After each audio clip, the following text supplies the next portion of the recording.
സമയം ഇന്ന് 6 മണിയായിട്ടുണ്ട്. ഇന്നെനിക്ക് ജോലി ഇല്ലാത്തൊരു ദിവസമാണ്. സാധാരണ വീക്കെൻഡ്സിലാണ് അവധി വരുന്നത്. പക്ഷേ ഇപ്രാവശ്യം വീക്ക് ഡേയിൽ വന്നു. അപ്പോൾ പിള്ളേർക്ക് രാവിലെ സ്കൂളിൽ പോകണം. രാവിലെ എഴുന്നേൽക്കാൻ എപ്പോഴും ഒരു എക്സൈറ്റ്മെൻറ്റാണ് ജോലി ഇല്ലാത്തപ്പോൾ. ജോലി ഉള്ളപ്പോൾ രാവിലെ എഴുന്നേൽക്കാൻ എനിക്ക് നല്ല മടിയുമാണ്. പിന്നെ രാവിലെ ഒരു കട്ടൻ ചായൽ തുടങ്ങാമെന്ന് വിചാരിച്ചു. ആരും എഴുന്നേൽക്കാതെ, അതായത് പിള്ളേരും ഹസ്ബൻഡും ഒന്നും എഴുന്നേൽക്കാത്ത സമയത്ത് ഞാൻ മാത്രമാണ് എഴുന്നേറ്റിട്ടുള്ളെങ്കിൽ എനിക്കൊരു 5-10 മിനിറ്റ് ഇങ്ങനെ ഒരു കട്ടൻ ചായം കുടിച്ച് വീടിൻ്റെ ഫ്രണ്ടിൽ പോയിട്ട് ഇങ്ങനെ കുറച്ച് ആരും ഇല്ലാത്ത ഒരു പ്രകൃതിയില്ലേ, അതൊന്നും നോക്കിയിരിക്കാനായിട്ട് എനിക്ക് അത്യാവശ്യം ഇഷ്ടമുള്ള ഒരാളാണ്. മോർണിംഗിൽ ഒരു റുട്ടീൻ ഡെവലപ്പ് ചെയ്യാൻ നോക്കിയിട്ട് ഇതുവരെയും നടന്നിട്ടില്ല കേട്ടോ. എനിക്കതിൽ വളരെ വിഷമമുണ്ട്. ലൈഫ് കുറച്ചുകൂടെ ഒന്ന് സെറ്റിൽ ആവട്ടെ, സാരില്ല, go with the flow, take it slow എന്ന് നമുക്ക് വിചാരിക്കാം. നമ്മളെ അറിയാത്തവരാണെങ്കിലേ, നമ്മൾ കുറച്ച് നാളായിട്ടുള്ള ഓസ്ട്രേലിയയിലേക്ക് മൂവ് ചെയ്തിട്ട് മൊത്തത്തിലൊന്ന് സെറ്റിലായിട്ട് വരണേ ഉള്ളൂ. അപ്പോൾ സെറ്റൊക്കെ ആയിട്ട് ഒന്ന് പിടിക്കാം, നമുക്ക് നല്ലൊരു റുട്ടീനൊക്കെ ഉണ്ടാക്കിയെടുക്കണം. പിള്ളേർക്ക് ഭക്ഷണം അയക്കുക, അതായത് സ്കൂളിൽ അയക്കുക എന്നുള്ളത് വലിയൊരു ഹെഡേക്കാണെന്ന് മനസ്സിലായത് ഇവർ പ്രോപ്പർ ക്ലാസ്സിലേക്ക് ആയ പിന്നെയാണ്. പ്രത്യേകിച്ച് ഇവിടെയെന്ന് പറഞ്ഞാൽ നമ്മുടെ നാട്ടിലത്തെ ഒരു സിസ്റ്റമാണ്, 3:30 വരെയൊക്കെ ക്ലാസ് ഉണ്ട്. അപ്പോൾ ഇവരാണെങ്കിൽ 3 ടൈം സ്നാക്ക് കൊടുത്തയക്കാനാണ് പറഞ്ഞിരിക്കുന്നത്. ഒരു ഫ്രൂട്ട് ബ്രേക്ക് ഉണ്ട്, ഒരു സ്നാക്ക് ബ്രേക്ക് ഉണ്ട്, പിന്നെ ഒരു ലഞ്ച് ബ്രേക്കും ഉണ്ട്. ഇപ്പം ഞാൻ സ്നാക്ക് ബ്രേക്കിന് കുറച്ച് ചെറീസും പിന്നെ അവർക്ക് ട്രീറ്റായിട്ട് എന്തെങ്കിലും സ്വീറ്റ് എപ്പോഴും വയ്ക്കാറില്ല, ഇടയ്ക്ക് വയ്ക്കും. പിന്നെ ഒരു ബനാന, പിന്നെ ഞാൻ ഒരു ഫ്രോസൺ യോഗട്ടും വെക്കുന്നുണ്ട്. ആൾ കുറച്ച് കഴിഞ്ഞപ്പോഴേക്കും എഴുന്നേറ്റ് വന്ന ആളും ഹെൽപ്പ് ചെയ്യാൻ തുടങ്ങി. ഞാൻ ലഞ്ച് കൊടുത്തയക്കണത് പൂരിയാണ്, പൂരിയും വെജിറ്റബിൾ കറിയുമാണ്. അവരുടെ കയ്യിൽ പിടിച്ച് കഴിക്കാൻ പാകത്തിനുള്ള സൈസുള്ള പൂരിയാണ് വെക്കണത്, കുഞ്ഞു സാധനങ്ങൾ. അപ്പോൾ ഇവിടെയുള്ള നമ്മുടെ ഐറ്റംസ് കൊണ്ടുപോകാനായിട്ട് കുറച്ച് ബുദ്ധിമുട്ടാണ് അവർക്ക്. പിള്ളേർ എന്താണെന്നൊക്കെ ചോദിക്കുമോ അമ്മയെന്ന് പറയും.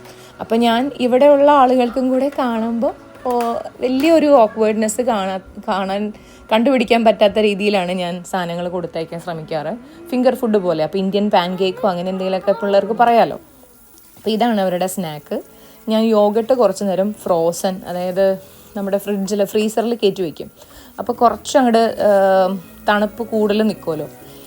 കാരണം ഇവിടെ അല്ലെങ്കിൽ കഴിക്കണ നേരത്തെ ആകുമ്പോഴേക്കും യോഗട്ട് കുറച്ചും കൂടെ അതിൻ്റെ ബാക്ടീരിയ ഗ്രോത്തൊക്കെ വരുമെന്ന് പറയാം നമ്മൾ അങ്ങനെ കൊടുത്തയച്ചില്ലെങ്കിൽ. ഒരു ഐസ് ക്യൂബ് അല്ലെങ്കിൽ ഐസിൻ്റെ ഒരു ഇത് വാങ്ങിക്കണമെന്ന് ഇങ്ങനെ പലപ്പോഴായിട്ട് വിചാരിച്ചിട്ട് നടന്നിട്ടില്ല. പിന്നെ ഈ ലഞ്ച് ബാഗ് നമ്മൾ ആമസോണിൽ നിന്ന് നാട്ടിൽ നിന്ന് വാങ്ങിച്ചാൽ കേട്ടോ. പിന്നെ ഞാൻ കുറച്ചിങ്ങനെ സിലിക്കൺ മോൾസും വാങ്ങിച്ചു വെച്ചിട്ടുണ്ട്, നിങ്ങൾ കണ്ടിട്ടുണ്ടാവുമല്ലോ.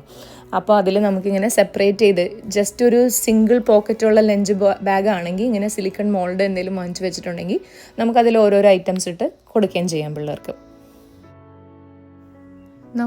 എനിക്ക് തോന്നുന്നത് പിള്ളേർക്ക് പുതിയ ശീലങ്ങളൊക്കെ കൊണ്ടുവരണമെന്നുണ്ടെങ്കിൽ നമ്മൾ എവറി സിംഗിൾ ഡേ എഫേർട്ട് എടുക്കണം. അല്ലാതെ ഇപ്പോൾ നമ്മുടെ വലിയ ആൾക്കാർക്ക് ഒരു 10-15 ദിവസം കാണിച്ചു കൊടുക്കണ പോലെ പിള്ളേർക്ക് കാണിച്ചു കൊടുത്തത് അവർ ഫോളോ ഒന്നും ചെയ്യണമെന്നില്ല കേട്ടോ.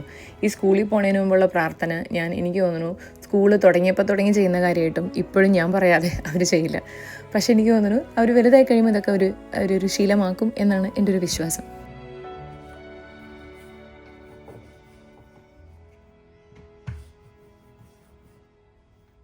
പൂരിയായിരുന്നു എന്തായാലും അവർക്ക് കൊടുത്തു വിട്ടേ. അപ്പം എൻ്റെ കുറച്ച് ബാക്കി മാവ് ഇരിപ്പുണ്ട്, അതുകൊണ്ട് എന്തായാലും നമ്മൾ ചപ്പാത്തി ഉണ്ടാക്കാമെന്ന് വിചാരിച്ചു. എൻ്റെ വീട്ടിലെ അമ്മയ്ക്കൊക്കെ ഏറ്റവും ഡിഫിക്കൽട്ട് ടാസ്ക് ആയിരുന്നു ഈ ചപ്പാത്തി ഉണ്ടാക്കുക എന്നുള്ളത്. അയർലൻഡിൽ വന്ന പിന്നെയാണ് ചപ്പാത്തി ഇത്രയും വലിയ പാടുള്ള പണിയൊന്നും അല്ലാന്ന് എനിക്ക് മനസ്സിലായത്. വീട്ടിൽ വല്ലപ്പോഴും മാത്രം ഉണ്ടാക്കുന്ന ഒരു കാര്യമായിരുന്നു ചപ്പാത്തി. ഞാൻ ഇതിപ്പോൾ എടുക്കാറായല്ലോ, അപ്പം ഞാൻ കുറച്ച് നെയ്യ് തൂവി കൊടുക്കും. ഞാൻ എന്തൊക്കെ പറഞ്ഞാലും നെയ്യും ബട്ടറൊക്കെ ഞാൻ ഉപയോഗിക്കും കേട്ടോ നമ്മുടെ കുക്കിങ്ങിൽ.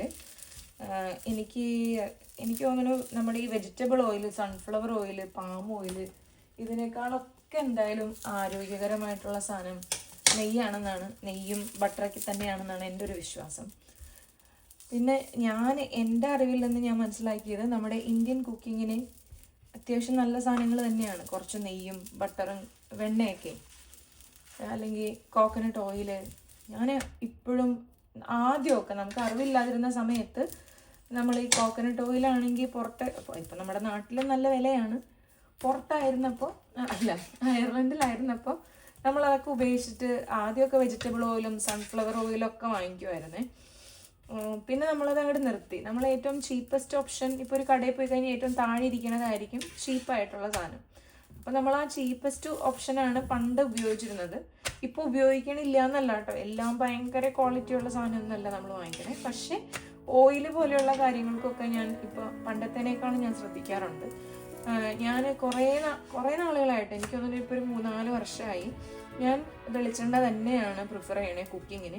പിന്നെ എന്തെങ്കിലും ഡീപ്പ് ഫ്രൈ വരുമ്പോൾ നമുക്കിവിടെ തവിടെണ്ണ കിട്ടും വാങ്ങിക്കാനായിട്ട്, അതാണ് ഇപ്പോൾ ഉപയോഗിക്കാറ്. ഈ സ്റ്റൗ എന്ന് പറയുന്നത് ഇലക്ട്രിക് സ്റ്റൗ ഇനി എൻ്റെ പൊന്നു ഇനി ഞാനിനി മേലാ എടുക്കത്തില്ല. കാരണം എനിക്ക് ഒട്ടും ഇഷ്ടമില്ലാത്ത കാര്യമാണ് ഇലക്ട്രിക് സ്റ്റൗ, ഇൻഡക്ഷൻ എന്നുള്ളത്. ഗ്യാസ് സ്റ്റൗ തന്നെയാണ് എനിക്ക് ഒത്തിരി കംഫർട്ടബിൾ. അതായത് ഇപ്പോൾ സിമ്മിലാണെങ്കിലും മോഡറേറ്റ് ആണെങ്കിലും ഹൈ ഫ്ലെയിമിലൊക്കെ വെക്കാനും ഈക്വലി ആയിട്ട് പെട്ടെന്ന് നമുക്ക് ഭക്ഷണം വേവിക്കാനും എനിക്ക് കംഫർട്ടബിളായിട്ട് തോന്നുന്ന ഗ്യാസാണ് കേട്ടോ, ഇലക്ട്രിസിറ്റിനേക്കാളും കൂടുതൽ. എന്തായാലും ചപ്പാത്തി ഉണ്ടാക്കിയെടുത്തു. പിന്നെ കുറച്ച് കുശലങ്ങളും വിശേഷങ്ങളൊക്കെ പറഞ്ഞ് ഞങ്ങൾ ബ്രേക്ക്ഫാസ്റ്റ് കഴിച്ചു. ബ്രേക്ക്ഫാസ്റ്റ് കഴിച്ച് കഴിഞ്ഞിട്ട് ഇനി കുറച്ച് പണികളുണ്ട്. പിന്നെ കുറച്ച് ബാത്റൂം ക്ലീനിങ്ങും പരിപാടികളൊക്കെ ഉണ്ടായിരുന്നു. ഈ ബാത്റൂമിൽ എപ്പോഴും മെസ്സാവുന്ന ഒരു ഏരിയയാണ് ഈ ബാത്റൂം മിറർ എന്നുള്ളത്. പിള്ളേരും കൂടി ഉള്ളതുകൊണ്ടായിരിക്കും, എപ്പോഴും ബ്രഷിങ്ങും മുഖം കഴുകലൊക്കെ ഉള്ളതുകൊണ്ട് എപ്പോഴും മെസ്സാവണ ഏരിയയാണിത്.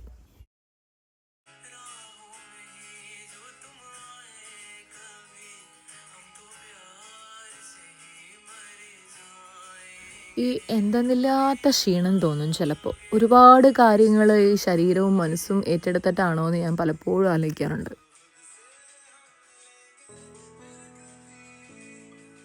ഭയങ്കരമായിട്ട് എക്സോസ്റ്റഡ് ആൻഡ് ടയേർഡാവും.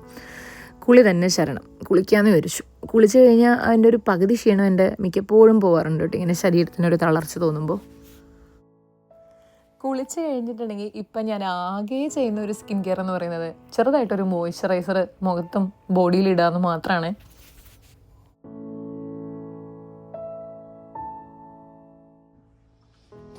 ഞാൻ ഈ എറിക്കിനെ കാണുമ്പോൾ ആലോചിക്കാറുള്ളത്, എറിക്കൊക്കെ ഒത്തിരി ഭാഗ്യം ചെയ്ത ആൾക്കാരാണ്. 18, 19, 20 അവർക്കൊന്നും എറിക്കിൻ്റെ അത്ര വയസ്സുണ്ടായിരുന്നില്ല. ഇനി എറിക്ക് കൂട്ടൻ എത്ര നാൾ നമ്മുടെ കൂടെ ഉണ്ടെന്ന് അറിഞ്ഞുകൂടെ. എന്നാലും എൻ്റെ പണി തന്നെയാണ് ഈ വെള്ളമൊക്കെ മാറ്റുന്നത്. എറിക്കൂ, ഇങ്ങോട്ട് ചാടിക്കോ, ചീത്തളം വെളുത്തല്ലടാ, ചടിക്കോ ചടിക്കോ ചടിക്കോ. ഇങ്ങനെയൊന്നുമല്ല കേട്ടോ, നെറ്റൊക്കെ ഉണ്ട്. നമ്മുടെ ഇറക്കിന് ഇങ്ങനെയൊക്കെ മതി ഇപ്പോൾ. അപ്പം എൻ്റെ എറിക്കിനും സന്തോഷം, എൻ്റെ കേസിനും സന്തോഷം. ഇനി നമുക്ക് എറിക്കിനെ കൊണ്ടുവന്ന് വയ്ക്കട്ടെ. അപ്പോൾ നമ്മുടെ എറിക്കിനെ പരിചയപ്പെട്ടല്ലോ. ഇപ്പം ഇതേ വീട്ടിലെ മെയിൻ വേറെ ഇത്രയും ഹേറ്റുള്ള പരിപാടി എനിക്കില്ല, തുണി മുടക്കൽ. സ്വന്തമായിട്ട് വീടൊക്കെ വാങ്ങിക്കുമ്പോൾ വോക്കിൻ ചെയ്ത് കയറി തുണി തൂക്കിയിടുന്ന രീതിയിലുള്ള കബോർഡ്സൊക്കെ സെറ്റ് ചെയ്യിപ്പിക്കണം. തുണി ഇങ്ങനെ എന്നെ കാത്തിരിക്കും. വീട്ടിൽ വേറെ ആർക്കും തുണി മുടക്കാനായിട്ട് ഇൻട്രസ്റ്റ് ഇല്ലാത്ത ആളുകളാണുള്ളത്.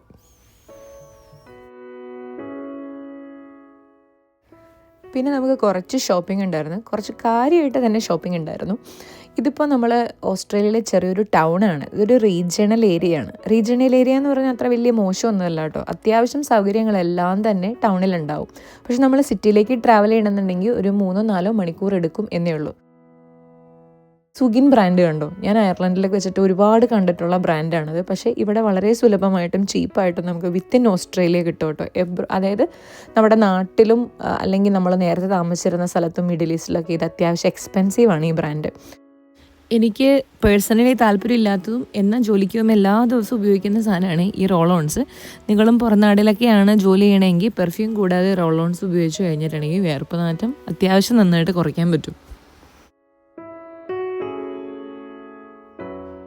അങ്ങനെ ഷോപ്പിംഗ് ഒക്കെ കഴിഞ്ഞ് ഞങ്ങൾ വീട്ടിലെത്തി കഴിഞ്ഞപ്പോൾ തന്നെ 3 മണിയായി.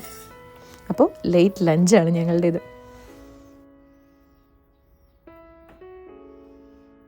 ഞങ്ങളുടെ ലഞ്ച് എന്ന് പറയാൻ പറ്റില്ല, എൻ്റെ ലഞ്ചെന്ന് വേണം പറയാനായിട്ട്. എനിക്ക് ഒന്നുമില്ലാത്ത സമയത്ത് ഞാൻ ആകെ ആശ്രയിക്കുന്ന ഒരു കാര്യം ഈ ഓട്സാണ്. ഓട്സിൽ കുറച്ച് സിനമണും ഫ്ലാക്സീഡും ഈ ഫ്രോസൺ ഫ്രൂട്ട്സ് ഉണ്ടെങ്കിൽ അതിട്ട് കഴിക്കലാണ് എൻ്റെ പണി. ഞാൻ മാത്രമൊക്കെ ഉള്ളപ്പോൾ എനിക്ക് കുക്ക് ചെയ്യാനായിട്ടൊക്കെ മടിയുള്ളപ്പോൾ കേട്ടോ. പക്ഷേ ഹസ്ബൻഡ് അങ്ങനെയല്ല, ആൾ ഫുഡൊക്കെ വളരെയധികം നന്നായിട്ട് ശ്രദ്ധിക്കുന്ന ആളാണ്. അതുകൊണ്ട് തന്നെ ആളുടെ ഫുഡ് വേറെയാണ്. പക്ഷേ നമ്മളെ ശല്യപ്പെടുത്തൊന്നുമില്ല. ആൾക്ക് ആവശ്യമുള്ളത് ആളെന്താണെന്ന് വെച്ചാൽ കുക്ക് ചെയ്ത് കഴിച്ചോളും. ഇങ്ങനെയൊന്നും അല്ല കേട്ടോ നമ്മൾ എല്ലാ ദിവസവും. ഇതിപ്പോൾ നമ്മൾ ധൃതി പിടിച്ച് നമുക്കൊന്നും ഇല്ലാത്തതുകൊണ്ടാണ് നമ്മൾ ഇങ്ങനെ അഡ്ജസ്റ്റ് ചെയ്ത് കഴിക്കുന്നത്.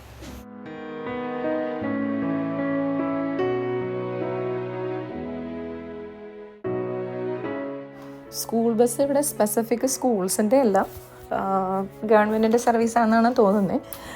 അവർ ഇങ്ങനെ സ്കൂൾ ടൈം ആകുമ്പോൾ ഓരോ സ്കൂളുകളിൽ നിന്നും കുട്ടികളെ കളക്ട് ചെയ്ത് നമുക്ക് ആവശ്യാനുസരണം ഓരോരോ സ്റ്റോപ്പുകളിൽ ഇറക്കി തരും. അങ്ങനെയാണ് ബസ് സർവീസ്. അപ്പോൾ പിള്ളേർ വന്നു, എനിക്ക് ഓഫായതുകൊണ്ട് പിന്നെ ഈവനിങ്ങിൽ ഞാൻ അവരെ നമ്മൾ വീട്ടിലേക്ക് നടക്കുന്ന വഴി ചെറിയൊരു പാർക്കുണ്ട്, അവിടെ കയറി ഒരു 10-20 മിനിറ്റ് കളിപ്പിച്ചിട്ടാണ് പിന്നെ വീട്ടിലേക്ക് കൊണ്ടുപോകുന്നത്. ഇതേ ഈ ചെടി കണ്ടോ, ചെത്തിപ്പൂ, പിന്നെ മുല്ലപ്പൂ, പിന്നെ ഗന്ധരാജൻ. പണ്ട് ഞങ്ങളുടെയൊക്കെ വീടിൻ്റെ വെളിപ്പുറത്തൊക്കെ നിന്നിരുന്ന ചെടിയായിരുന്നു. പാരിജാതം എന്നും പറയും. ഇതൊക്കെ നമ്മുടെ നാട്ടിലിപ്പോൾ കാണാനില്ലേ ഗന്ധരാജനെയൊക്കെ. അപ്പോൾ നമ്മുടെ ഇവിടെ വേറൊരു രാജ്യത്ത് നിന്ന് ഇതൊക്കെ കാണുമ്പോഴേ വല്ലാത്തൊരു സന്തോഷം നമുക്ക്. അത് നമ്മൾ ഒരുപാട് മിസ് ചെയ്തുകൊണ്ടാട്ടോ, നമ്മൾ അയർലൻഡിലൊക്കെ താമസിച്ചുകൊണ്ടാണ് നമുക്ക് ഇതൊക്കെ കാണുമ്പോൾ ഇത്രയും കൂടെ സന്തോഷം എനിക്ക് തോന്നുന്നത്. നാട്ടിൽ നിന്ന് ഡയറക്റ്റ് പറഞ്ഞവർക്ക് അത്രയും ഉണ്ടാവില്ലായിരിക്കും. ഈ പാർക്കിൻ്റെ അങ്ങേ അറ്റത്ത് കാണുന്നതാണ് നമ്മുടെ വീട്. പാർക്കിലൊരു 20-30 മിനിറ്റോളം സ്പെൻഡ് ചെയ്തു. പിന്നെ വീട്ടിലെത്തി. പിന്നെ ഇന്ന് ഷോപ്പിങ്ങിനൊക്കെ പോയി ലേറ്റ് ആയതുകൊണ്ട് തന്നെ ഈവനിങ്ങിൽ കൊടുക്കാനായിട്ട് പിള്ളേർക്ക് പ്രത്യേകിച്ച് സ്നാക്കൊന്നും കരുതിയിട്ടുണ്ടായിരുന്നില്ല. ഞങ്ങൾ കൂടുതലും സ്റ്റോർ ബോട്ട് ഐറ്റംസ് അങ്ങനെ ഒരുപാടൊന്നും പിള്ളേർക്ക് വൈകിട്ട് സ്നാക്ക് കൊടുക്കാറില്ല. മിക്കപ്പോഴും എന്തെങ്കിലും ഉണ്ടാക്കാനായിട്ട് ശ്രമിക്കാറുണ്ട്. ഈ വീറ്റാബിക്സ് എന്ന് പറയുന്നത് എൻ്റെ സന്തത സഹചാരിയാണ്. പിള്ളേരുണ്ടായ പിന്നെ ചെറുതിലേ കൊടുത്തു തുടങ്ങിയതാണ്. ഇപ്പോഴും എന്തെങ്കിലുമൊക്കെ നമുക്ക് രാവിലെ ധൃതി പിടിച്ച് കുക്ക് ചെയ്യാനായിട്ടൊക്കെ ബുദ്ധിമുട്ടുള്ള സമയങ്ങളിലാണെങ്കിൽ ഞാൻ പിള്ളേർക്ക് ഇപ്പോഴും വീറ്റാബിക്സാണ് കൊടുക്കുന്നത്. പക്ഷേ അതൊരു ഫ്ലേക്കി പോലുള്ളൊരു സംഭവം ആയതുകൊണ്ട് തൊണ്ടയിൽ ഇങ്ങനെ പിള്ളേർക്ക് ഇങ്ങനെ പെട്ടെന്ന് ചുമ വരും രാവിലെ തന്നെ ഇത് കഴിച്ച് കഴിയുമ്പോൾ. അപ്പോൾ ഞാൻ ചെയ്യണമെന്ന് പറഞ്ഞാൽ അത് കുറച്ച് ചൂടുവെള്ളത്തിൽ സോക്ക് ചെയ്ത് വെക്കും. അപ്പോൾ എന്നിട്ട് പിള്ളേർ എഴുന്നേൽക്കുമ്പോഴേക്കും പാല് ചൂടാക്കി അത് മിക്സ് ചെയ്ത് കൊടുക്കുകയും ചെയ്യാം. പിന്നെ ദോശമാവിന് റെഡിയാക്കി വയ്ക്കാൻ വേണ്ടിയിട്ട് കുറച്ച് റാഗിയും കൂടെ ഞാൻ ചേർക്കാനുണ്ട്. റാഗി ഒരു 1/2 കപ്പും ഉഴുന്ന് 1 കപ്പും അരി 2 കപ്പുമാണ് എടുക്കുന്നത്. ചിലപ്പോൾ ഞാൻ ഉലുവ ചേർക്കാറുണ്ട് കേട്ടോ, ഒരു നുള്ള്. ഇതിപ്പോൾ ഞാൻ ചേർത്തില്ല. പിന്നെ ലേറ്റ് ആയതുകൊണ്ട് തന്നെ ഞാൻ കുറച്ച് ചൂടുവെള്ളം ഒഴിക്കാൻ പോവാണ്. അപ്പോൾ പെട്ടെന്ന് തന്നെ അത് ഒന്ന് കുതിർന്ന് കിട്ടും. ചൂടുവെള്ളം ഒഴിച്ച് വെച്ചിട്ടുണ്ടെങ്കിൽ ഒരു രാത്രി ആകുമ്പോഴേക്കും നമുക്ക് ഇത് അരച്ച് വയ്ക്കാം.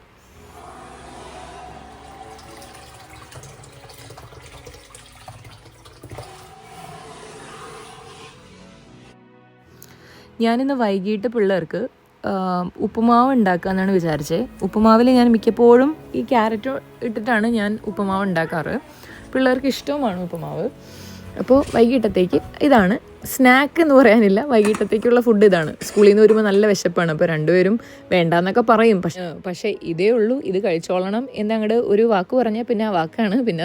പിന്നെ രണ്ടുപേരും കഴിച്ചോളും. പിന്നെ ഉപ്പുമാവും ചായയും കഴിച്ച് നമ്മൾ കുറച്ച് നേരം ഇങ്ങനെ നമ്മുടെ വീടിൻ്റെ ഫ്രണ്ടിൽ നല്ല രസമാണ് ഇരിക്കാൻ വേണ്ടിയിട്ട്. അവിടെ പോയി ഇരുന്ന് നമ്മൾ രണ്ടുപേരും ഉള്ളപ്പോൾ പിള്ളേരും ഫ്രീ ആണെങ്കിൽ അവിടെ ഇരുന്ന് നമ്മൾ ചായയൊക്കെ കുടിച്ച് കുറച്ച് കുശലാന്വേഷണമൊക്കെ പറഞ്ഞ് അപ്പോൾ പിള്ളേർ ഈ സൈക്കിളും സ്കൂട്ടറൊക്കെ എടുത്ത് അവിടെ കളിച്ചോളും രണ്ടുപേരും കുറച്ച് നേരം. ഈ നമ്മുടെ പ്രൈവറ്റ് റോഡാണ്, അത് വേറെ ഒരുപാട് വണ്ടികളൊന്നും വരണ സ്ഥലമല്ല, കുറച്ച് പിള്ളേർക്ക് സേഫാണ്. പിന്നെ അത് കഴിഞ്ഞപ്പോഴേ ഞാൻ വിചാരിച്ചത് പിള്ളേരെ ആണെങ്കിൽ അവന് കുറച്ചുകൂടെ സൈക്കിള് കുറച്ചും കൂടെ ദൂരം ചവിട്ടണം എന്നും പറഞ്ഞുകൊണ്ട് എന്നെ വിളിച്ചുകൊണ്ട് പിന്നെ നടക്കാനായിട്ട് പോയി ഞങ്ങൾ. വണ്ടി വണ്ടി വണ്ടി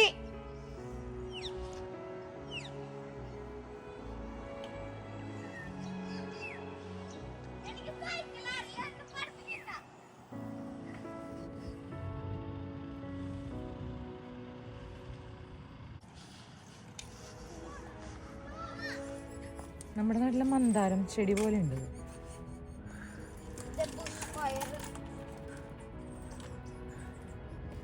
ഇല്ലാച്ചു നടക്ക്.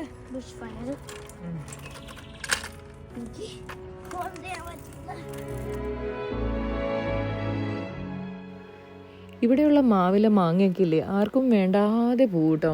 ആരും ഒന്നും അങ്ങനെ പറിക്കാറൊന്നുമില്ല. നമ്മുടെ നാട്ടിലാണെങ്കിൽ ഒരു മാവിലൊക്കെ മാങ്ങയൊക്കെ ഉണ്ടായി നിന്ന് എത്രമാത്രം ആവശ്യക്കാരാണ്.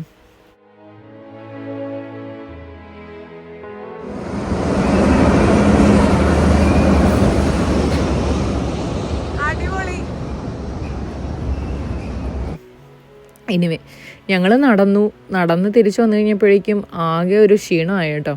പക്ഷെ നടക്കണേ നല്ലതാണ്. അപ്പോൾ ഈ വീടിൻ്റെ ഉള്ളിലിരുന്നേ നമ്മൾ ശീലിച്ചത് കൊണ്ട് പുറത്തേക്ക് ഇറങ്ങാനൊരു മടിയാണ്. പക്ഷെ ഇറങ്ങി കിട്ടിയ രക്ഷപ്പെട്ടു. ഇതാണ് കേട്ടോ ഇപ്പോൾ നമ്മൾ താമസിക്കുന്ന വീട്. നമ്മൾ താമസിക്കുന്നതെന്നല്ല, നമ്മുടെ വീടെന്ന് പറയണം, റെൻറ്റഡ് ആണെങ്കിലും. പിന്നെ കുറച്ച് ചെടിക്ക് വെള്ളം ഒഴിക്കാമെന്ന് വിചാരിച്ചു. ഇവിടെ നല്ല ചൂടാണ്. അപ്പോൾ ചെടികൾക്കൊക്കെ നമ്മൾ കൃത്യമായിട്ട് വെള്ളം ഒഴിച്ചു കൊടുത്തില്ലെങ്കിൽ നട്ടത് വെറുതെ നഷ്ടത്തിലായി പോവും. ഇത് കണ്ടു, ഇത് അച്ചിങ്ങപ്പയർ നട്ടതാണ്. ആദ്യം ഇങ്ങനെ വാടിക്കൊരു നിൽക്കുമായിരുന്നു, പിന്നെ നല്ല ഉഷാറായിട്ടാണ് ജഗജില്ലിയായിട്ട് വളർന്നു വരുന്നുണ്ട്. ഞങ്ങളുടെ വാട്ടർ മെലനാണ്. കാട് പോലെ സംഭവം വരും. ഒരെണ്ണം ഞങ്ങൾ മുറിച്ചു, പക്ഷെ അത് പഴുത്തിട്ടുണ്ടായിരുന്നില്ല. ഇപ്പോൾ ഇതേ കുറച്ച് ഞാൻ കാണിച്ചു തരാമേ. സ്നോ പീസ് എന്ന് പറയുന്ന ഒരു വെജിറ്റബിളാണിത്. നമ്മുടെ നാട്ടിലൊക്കെ ഈ അമരപ്പയറൊക്കെ ഇല്ലേ, അതുപോലുള്ളൊരു സംഭവമാണ്. അതിങ്ങനെ മൂക്കാറായി തോന്നുന്നത്. ഇവിടെ ഒരു തണ്ണിമത്തൻ കിടപ്പുണ്ട് കേട്ടോ. അപ്പം ഞാനിതൊന്ന് പറിക്കട്ടെ. അപ്പോൾ ഇവിടെ നമുക്ക് കുറച്ചും കൂടെ നമ്മുടെ നാടുമൊക്കെ ആയിട്ട് റിലേറ്റഡ് ആയിട്ടുള്ള കാര്യങ്ങൾ കാണുകയും അല്ലെങ്കിൽ ഇങ്ങനെയുള്ള കാര്യങ്ങളൊക്കെ ചെയ്യുമ്പോൾ, ഇപ്പോൾ അയർലൻഡിലും പച്ചക്കറി കൃഷിയും കാര്യങ്ങളൊക്കെ ഉള്ളവരുണ്ട് കേട്ടോ. പക്ഷെ നമ്മളപേക്ഷിച്ച് നമ്മൾ ഡബ്ലിനിലായിരുന്നു, അവിടെ ഒരു സിറ്റിയിൽ അപ്പാർട്ട്മെൻറ്റിലായിരുന്നു. ഇവിടെ വന്നു കഴിഞ്ഞപ്പോൾ ആ ഒരു വിഷമങ്ങളൊക്കെ കുറച്ച് കുറവുണ്ട് കേട്ടോ. സത്യം പറഞ്ഞ ഞാൻ എപ്പോഴും പറയുന്ന വാക്കാണ്, സത്യം പറഞ്ഞ എൻ്റെ കിട്ടിയിട്ടുള്ള വാക്കാണ്. അപ്പോൾ ഇത് പക്ഷെ ഞങ്ങൾ വെറുതെ ഒരു തോരൻ മെഴുക്കുവരട്ടി വെച്ച് നോക്കി കേട്ടോ. നല്ല രുചിയുണ്ട്, എനിക്കിഷ്ടപ്പെട്ടു. ഇത് നമ്മുടെ നാട്ടിൽ അമരപ്പയറിൻ്റെ ഒക്കെ പോലെ ഇരിക്കുന്ന സംഭവമാണ്, പക്ഷെ ആ ഒരു രുചിയല്ല, വേറൊരു രുചി. അയ്യോ എത്തുന്നില്ല, കൈ ശരീരം വളരട്ടെ. ഇത് എന്ത് പച്ചക്കറിയാണെന്നറിയാമോ? എനിക്ക് ആദ്യം അറിയില്ലായിരുന്നു കേട്ടോ നമ്മുടെ നാട്ടിലും ഈ പച്ചക്കറി സുലഭമാണ് എന്ന്. ഇത് സ്വച്ചക്കയാണ്. ഇതുകൊണ്ട് നമുക്ക് പുഴുക്കും തോരനൊക്കെ ഉണ്ടാക്കാൻ പറ്റും. ഒന്ന് വളർന്ന് വലുതായിട്ട് ഒന്ന് ഉണ്ടാക്കി നോക്കണം.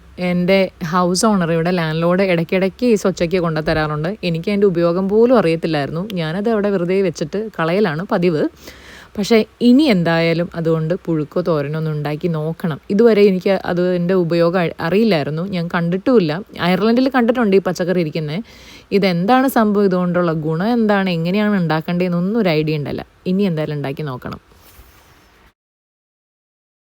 വൈകിട്ട് നമുക്ക് ബീഫ് ലസാനിയാണ്. എനിക്ക് വളരെ ഇഷ്ടമാണ്, ഒത്തിരി ഇഷ്ടമാണ് ആളുണ്ടാക്കണ ലസാനിയ. നേരത്തെ കഴിച്ചിട്ടുള്ളതുകൊണ്ട് ഹസ്ബൻഡ് ആയതുകൊണ്ട് പറയില്ല, സോ യമ്മിയാണ് ആളുണ്ടാക്കണ ലസാനിയ. ഞാൻ ഉണ്ടാക്കാനും പഠിക്കാനൊന്നും ശ്രമിച്ചിട്ടില്ല, കാരണം ആൾ നന്നായിട്ട് ഉണ്ടാക്കുന്നുണ്ടല്ലോ, അതുകൊണ്ട് ഞാൻ ഉണ്ടാക്കേണ്ട കാര്യമില്ലല്ലോ. 2 കൂട്ടുകാർ വരുന്നുണ്ട് വീട്ടിൽ, നമ്മുടെ ഇവിടെയുള്ള ചങ്ങാതികൾ. അപ്പം അവർക്കും ഇത് നേരത്തെ കഴിച്ച് കഴിഞ്ഞപ്പോൾ അവർക്ക് ഒത്തിരി ഇഷ്ടമായ സംഭവമാണ്. അപ്പോൾ അതുകൊണ്ട് നമുക്ക് ഡിന്നർ അത് ഉണ്ടാക്കാമെന്ന് വിചാരിച്ചു.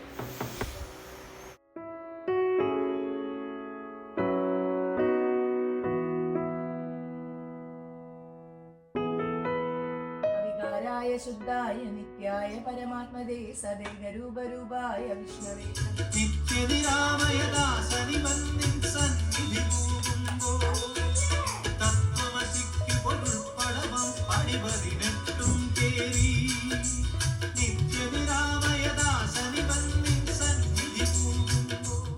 ഇവിടെ ചൂടായതുകൊണ്ട് നമ്മൾ പണിയൊക്കെ ചെയ്ത് കഴിഞ്ഞ് വരുമ്പോഴേക്കും നമ്മൾ അങ്ങോട്ട് ആകെ വേർത്ത് കുളിക്കും. പിന്നെ ഒരു കുളിയും കഴിഞ്ഞിട്ടാണ് വന്ന് പിന്നെ വിളക്കൊക്കെ കത്തിച്ച് പ്രാർത്ഥിച്ച്, അത് കഴിഞ്ഞപ്പോൾ ദോശമാവിന് അരയ്ക്കാനുണ്ടായിരുന്നു, അത് അരച്ച് വെച്ചു. കുറച്ച് നേരം ചൂടത്ത് ചൂടാണെങ്കിൽ ഞാനിതിൽ കയറ്റി വയ്ക്കുക, കാരണം വീടിൻ്റെ ഉള്ളിൽ ഇങ്ങനെ AC ഇടണോണ്ട് ചിലപ്പോൾ പൊങ്ങിയില്ലല്ലോ എന്ന് വെച്ചിട്ട്. പിന്നെ ഞാനതെടുത്ത് മാറ്റി കൊടുക്കേണ്ട വന്നു നോക്കുക, ലസാനി ഒന്ന് സെറ്റാക്കി എടുക്കാൻ വേണ്ടി. അപ്പോൾ അതെ, ലസാനി റെഡിയാണ്. ഇതാണ് ഇന്നത്തെ നമ്മുടെ ഡിന്നർ. പിന്നെ കൂട്ടുകാരിപ്പോൾ കുറച്ച് നേരം കഴിയുമ്പോൾ വരുവർ. അപ്പോൾ അതൊക്കെ കഴിച്ച് പിരിഞ്ഞ് അന്നത്തെ ദിവസം മൈൻഡപ്പ് ചെയ്യാനാണ് പ്ലാന്.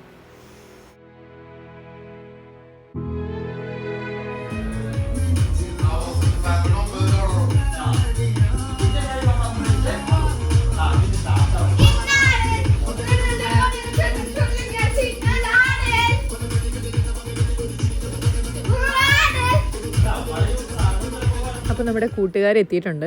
നമ്മൾ ഫുഡ് സെറ്റാക്കട്ടെ, റെഡിയാക്കട്ടെ, എന്നിട്ട് പോയി കഴിക്കട്ടെ. പിന്നെ ലസാനിയുടെ കൂട്ടത്തിൽ ആൾ കുറച്ച് അവോക്കാഡോ സാലഡ് കൂടെ റെഡിയാക്കിയായിരുന്നു. ഈ അവോക്കാഡോ സാലഡിൽ ആൾ മെയിനായിട്ട് ആഡ് ചെയ്തത് നമ്മുടെ പർപ്പിൾ ക്യാബേജ് അല്ലേ, ക്യാബേജ്, പിന്നെ ആപ്പിൾ ആഡ് ചെയ്തായിരുന്നാണ് എൻ്റെ ഒരു വിശ്വാസം. പിന്നെ തക്കാളി, പെപ്പർ, ലെമൺ ജ്യൂസ്, ഉപ്പ്, ഒനിയൻ ഇത്രയും സംഭവങ്ങളാണ് അതിലിട്ടിരുന്നത്. നല്ല യമ്മിയായിരുന്നു കേട്ടോ. കാരണം ആവോക്കാഡോ ഒരു ന്യൂട്രൽ ടേസ്റ്റ് തോന്നില്ല നമുക്കത് മൊത്തത്തിൽ അങ്ങോട്ട് കഴിക്കുമ്പോൾ.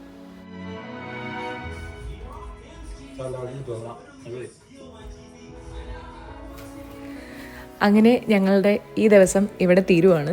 ഇനിയും വേറെ വിശേഷങ്ങളായിട്ട് പിന്നെ വരാം. Take care. Thank you so much.